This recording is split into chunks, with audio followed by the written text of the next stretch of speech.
Setiap tahun mesti ada bulan Ramadan.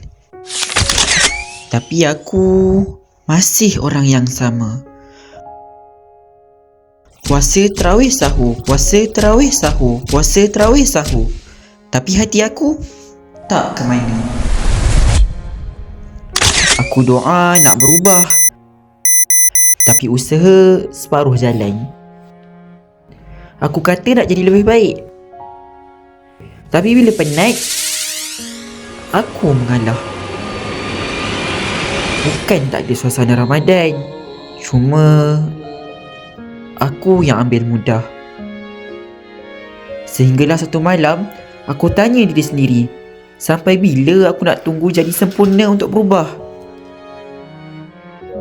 Ramadan bukan datang untuk orang yang dah baik, tapi untuk orang yang nak jadi lebih baik.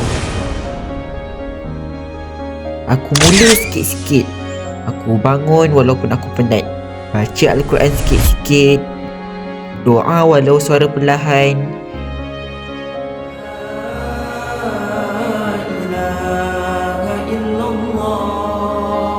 Dan bila takbir bergema, aku sedar